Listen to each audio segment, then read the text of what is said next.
Welcome to தின ஒரு தகவல் யூடியூப் சேனல்.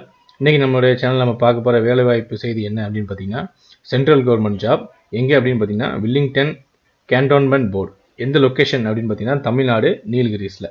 இதோட எலிஜிபிலிட்டி கேல்குலேட் என்ன அப்படின்னு பார்த்தீங்கன்னா 10th 12th diploma and any degree. ஓகேவா? ஸோ இப்போ வாங்க மேலும் விவரங்களை பார்க்கலாம். ஸோ இந்த வேலை வாய்ப்பு வந்து நீங்கள் வந்து பார்த்தீங்கன்னா ஆன்லைனில் தான் அப்ளை பண்ணணும். ஸோ இங்கே வந்து போஸ்டல் மூலம் அப்ளை பண்ணக்கூடாது. ஸோ இதோட லாஸ்ட் டேட் என்ன அப்படின்னு பார்த்தீங்கன்னா 11 ஆகஸ்ட் 2017 சாயந்தரம் 6 மணிக்குள்ளே நீங்கள் வந்து பார்த்தீங்கன்னா ஆன்லைனில் அப்ளை பண்ணணும். ஸோ இதோட மொத்த வேகன்சி எவ்வளோ அப்படின்னு பார்த்தீங்கன்னா 21 போஸ்ட் வந்து வேகன்சியாக இருக்குது. ஸோ இந்த 21 போஸ்ட் வந்து பார்த்தீங்கன்னா ஒரே பொசிஷனுக்கு கிடையாது. ஸோ அதை வந்து பார்த்தீங்கன்னா பிரிச்சிருக்காங்க. Lower division clerk, office assistant, மேன்ஷனு, மேஸ்டோ, electrical lineman, male nursing assistant, secondary grade teacher அப்படின்னு வந்து பார்த்தீங்கன்னா அந்த 21 பொசிஷனே வந்து பார்த்தீங்கன்னா இந்த மாதிரி பிரிச்சிருக்காங்க. 2 பொசிஷன், 2 வேகன்சி, 1 வேகன்சி அப்படின்னு. அதே மாதிரி அவங்களுடைய கம்யூனிட்டி அடிப்படையிலையும் அவங்க வந்து பிரிச்சிருக்காங்க. ஸோ இந்த கம்யூனிட்டினா இந்த டிவிஷனில் இத்தனை பேர் அப்படிங்கிற மாதிரி பிரிச்சிருக்காங்க. ஸோ அதே சமயத்தில் அவங்க இந்த இமேஜை பற்றி உங்களுக்கு கிளியராக தெரியும். ஸோ இதில் இந்த பொசிஷனுக்கு உங்களுக்கு எவ்வளோ சம்பளம் அப்படிங்கிறது வந்து அவங்க கிளியராக கொடுத்துருக்காங்க. ஸோ உதாரணமாக வந்து லோ டிவிஷன் கிளர்க் அப்படிங்கிற உதாரணத்துக்கு வந்து ஜென்ரல் கம்யூனிட்டியில் 2 பேர் எடுப்பாங்க. அவங்களுக்கு சம்பளம் வந்து 5200 முதல் 20200 வரைக்கும். ஸோ இதுக்கு எலிஜிபிள் குவாலிஃபிகேஷன் என்ன அப்படின்னு பார்த்தீங்கன்னா பேச்சுலர் டிகிரி சொல்லியிருக்காங்க. ஸோ அவங்களுக்கு வந்து பார்த்தீங்கன்னா டைப் ரைட்டிங் வந்து அதிகமாக தெரிஞ்சுக்கணும். இங்கிலீஷாக இருக்கும், தமிழாக இருந்தாலும் அவங்களால நல்லா டைப் ரைட்டிங் தெரிஞ்சுக்கணும். அதே மாதிரி ஆஃபீஸ் அசிஸ்டன்ட் பொசிஷன் பார்த்தீங்கன்னா அவங்களுக்கு 4800 முதல் 10,000 வரைக்கும் கொடுக்குறாங்க. ஸோ இந்த மாதிரி எலிஜிபிள் வந்து பார்த்தீங்கன்னா ஹெச்எஸ்சி டிப்ளமோ டைப் ரைட்டிங் தெரிஞ்சுக்கணும். ஸோ இந்த மாதிரி ஒரு பொசிஷனுக்கும் என்ன எலிஜிபிள் அப்படிங்கிறத நான் லிங்க் வந்து என்னுடைய டிஸ்கிரிப்ஷனில் நான் கொடுக்குறேன்.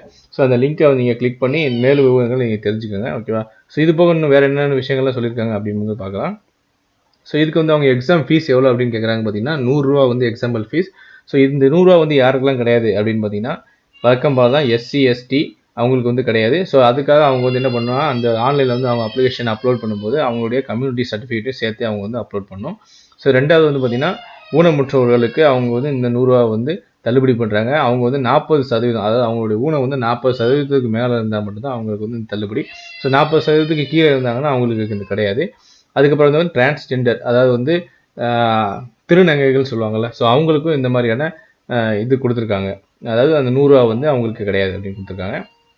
ஸோ அதுக்கப்புறம் இந்த இந்த இந்த வேலை வாய்ப்பு வந்து எப்போ அறிவிச்சாங்கன்னா 23/6/2017 அறிவிச்சிருக்காங்க. ஸோ அதுக்கப்புறம் வந்து பார்த்தீங்கன்னா இதோட அப்ளிகேஷன் வந்து 11/8/2017 6 மணிக்குள்ளே வந்து நீங்கள் வந்து அப்ளிகேஷன் பண்ணணும்.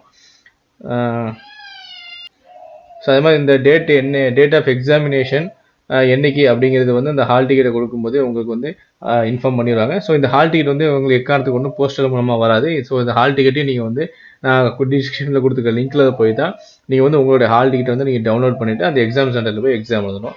ஸோ அதுக்கப்புறம் அவங்க கொடுத்துருக்க குவாலிஃபிகேஷன், அதாவது அவங்களுடைய கம்யூனிட்டி அடிப்படையில் அவங்க வந்து பார்த்திங்கன்னா ஏஜை வந்து பிரிச்சிருக்காங்க. ஸோ இந்த ஏஜுக்குள்ளே தான் இந்த கம்யூனிட்டிக்கு வந்து அவங்க வேலை கொடுப்பாங்க. ஸோ இந்த ஏஜ் லிமிட்டை தாண்டிடுச்சுன்னா உங்களுக்கு வந்து கொடுக்க மாட்டாங்க. ஸோ உதாரணமாக எஸ்சி எஸ்டியாக இருந்தீங்கன்னா உங்களுக்கு வந்து மினிமம் வந்து 18 வயசு இருக்கணும், அதிகபட்சம் வந்து 30 வயசு இருக்கணும். ஸோ அதே மாதிரி ஓபிசியாக இருந்தாலும் சரி, டிரான்ஸ்ஜெண்டராக இருந்தாலும் சரி 18 வந்து 28 வயசு. ஸோ இந்த மாதிரியான கொடுத்துருக்காங்க. ஸோ அந்த இமேஜை பார்த்தீங்கன்னா, ஸோ நீங்கள் எந்த கம்யூனிட்டியோ அதோட இமேஜையும் அதோட வயசையும் நீங்கள் பார்த்துக்கோங்க.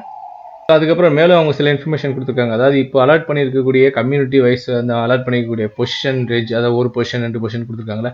ஸோ இந்த பொசிஷனை வந்து அதிகமாகவும் பண்ணிக்கலாமா, இல்லைன்னா கம்மியாகவும் பண்ணிக்கலாம். இது அவங்களுடைய விருப்பம். ஸோ இந்த விஷயத்தில் நீங்கள் எதுவுமே வந்து தலையிடக்கூடாது அப்படிங்கிறத சொல்லிட்டாங்க. ஸோ அதுக்கப்புறம் நீங்கள் வந்து போக்குவரத்து செலவுக்கு வந்து ஒரு காசு கூட அவங்க கொடுக்க மாட்டாங்க. ஸோ அது எல்லாமே உங்களுடைய காசு தான் அப்படிங்கிறது அவங்க கிளியராக சொல்லியிருக்காங்க. ஸோ அதே மாதிரி நீங்கள் வந்து 2-3 போஸ்ட்டுக்கு நீங்கள் அப்ளை பண்ண விரும்புனீங்கன்னா நீங்கள் என்ன பண்ணணும் அப்படின்னு பார்த்தீங்கன்னா ஒரு போஸ்ட்டுக்கும் தனித்தனியாக நீங்கள் வந்து பார்த்தீங்கன்னா அப்ளிகேஷன் ஃபில் பண்ணி சென்ட் பண்ணணும். அதே மாதிரி இண்டிவிஜுவல் போர்ஷனுக்கும் நீங்கள் வந்து பே பண்ணி ஆகணும். ஸோ ஒரு போர்ஷனுக்கும் நீங்கள் வந்து 100 ரூபா பே பண்ணி தான் நீங்கள் வந்து அப்ளை பண்ண முடியும். ஸோ நீங்கள் 100 ரூபா வச்சு எல்லா போஸ்ட்டுக்கும் நீங்கள் அப்ளை பண்ண முடியாது. ஓகேவா?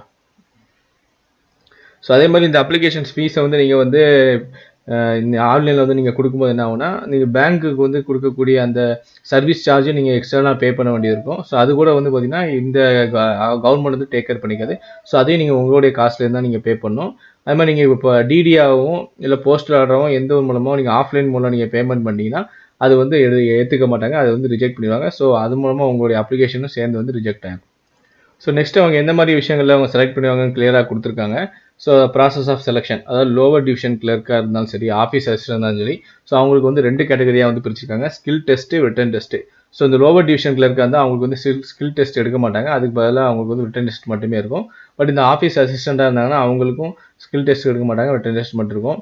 மற்ற கேட்டகரிலாம் பார்த்தீங்கன்னா 2மே இருக்கும். ஸ்கில்ஸ் டெஸ்ட்டும் இருக்கும், ரிட்டன் டெஸ்ட்டுமே இருக்கும். ஸோ இந்த 2 டெஸ்ட்டுமே வச்சு தான் வந்து உங்களுக்கு வந்து வேலையே எடுப்பாங்க, செலக்ட் பண்ணுவாங்க. ஸோ அதுக்கப்புறம் இந்த என்னென்ன சிலபஸ் அப்படிங்கிற written test and skill test என்னென்னலாம் கொஸ்டின்ஸ் கேட்பாங்க, எத்தனை மணி நேரம், எவ்வளோ மார்க், என்ன சப்ஜெக்ட் அப்படிங்கிற விஷயத்த வந்து இந்த லிங்க்ல, அதாவது இந்த பேஜில் வந்து கிளியராக கொடுத்துருக்காங்க. ஸோ அந்த லிங்க் வந்து உங்களோட டிஸ்கிரிப்ஷனில் இருக்கும். ஸோ அதை கிளிக் பண்ணி நீங்கள் பார்த்துக்கோங்க. ஸோ ஒரு கேட்டகரிக்கும் எவ்வளோ மணி நேரம், எத்தனை மணி, எவ்வளோ மார்க் அப்படிங்கிற வரைக்கும் கிளியராக அதிலே டிக்ளேராக கொடுத்துருக்காங்க. ஸோ அதை நீங்கள் பார்த்தீங்கன்னா உங்களுக்கு ஒரு ஐடியா கிடைக்கும். அதுக்கப்புறம் ஹவு டு அப்ளை அப்படிங்கிற காலத்தில் பார்த்தீங்கன்னா அதுக்கு ஒரு வெப்சைட் கொடுத்துருக்காங்க. ஸோ அந்த வெப்சைட்குள்ளே போயிட்டு நீங்கள் ஆன்லைனில் அப்ளை பண்ணிக்கலாம். ஸோ இந்த ஆன்லைனில் அப்ளை பண்ணதுக்கு முன்னாடி நீங்கள் வந்து scan image for photograph and signature, உங்களுடைய கையும் வந்து சிக்னேச்சரும் வந்து பார்த்தீங்கன்னா உங்களோட ஃபோட்டோகிராஃபும் உங்களுடைய சிக்னேச்சருமே வந்து பார்த்தீங்கன்னா நீங்கள் ஸ்கேன் பண்ணி வச்சுக்கணும். ஸோ ரெண்டுமே வந்து பார்த்தீங்கன்னா நீங்கள் ஆன்லைன் அப்லோட் பண்ணும்போது, ஆன்லைனில் வந்து அப்ளை பண்ணும்போது இதை வந்து நீங்கள் அப்லோட் பண்ணணும். ஸோ அது மட்டும் இல்லை, வேறு என்னென்ன டாக்குமெண்ட்லாம் கேட்டிருக்காங்க அப்படின்னு பார்த்தீங்கன்னா applicant, post applied, educational qualification, community certificate, date of birth, address proof, இது எல்லாமே வந்து அவங்க வந்து கேட்டிருக்காங்க. ஸோ நீங்கள் ஆன்லைனில் அப்ளை பண்ணும்போது இதுவும் சேர்த்து நீங்கள் வந்து அப்லோட் பண்ண வேண்டியதாக இருக்கும். அதுக்கப்புறம் இவங்க வந்து ஒரு கான்டாக்ட் நம்பர் கொடுத்துருக்காங்க, contact self for applicant. So நீங்கள் வந்து ஆன்லைனில் அப்ளை பண்ணும்போது உங்களுக்கு ஏதாவது ஒரு பிரச்சனை இருந்துச்சுன்னா கூட, ஸோ நீங்கள் இந்த மாதிரி நம்ம இந்த கொடுத்துருக்க மொபைல் நம்பர் 042322030213 அப்படிங்கிற நம்பருக்கு கால் பண்ணுங்கள். ஸோ அந்த நம்பர் வந்து எக்ஸிட் ஆகலைன்னா இந்த இமெயில் அவங்க கொடுத்துருக்காங்க. ஸோ அந்த இமெயிலை நீங்கள் கான்டாக்ட் பண்ணிக்கலாம். ஸோ மேலும் இது போல் வேலைவாய்ப்பு செய்திகளை நீங்கள் தினம் இந்த மாதிரியான கவர்மெண்ட் வேலையாக இருக்கட்டும், சென்ட்ரல் கவர்மெண்ட் வேலையாக இருக்கட்டும் தெரிஞ்சுக்கணும்னு வச்சிங்கன்னா நீங்கள் மறக்காமல் என்னோட சேனலை நீங்கள் சப்ஸ்கிரைப் பண்ணுங்கள். என்னோட சேனலில் தொடர்ந்து டெய்லி இந்த மாதிரியான கவர்மெண்ட் ஜாபோ, சென்ட்ரல் கவர்மெண்ட் ஜாபோ நான் அப்லோட் பண்ணிகிட்டே இருக்கேன். ஸோ அந்த வீடியோஸ்லாம் நீங்கள் பாருங்கள். தேங்க்யூ.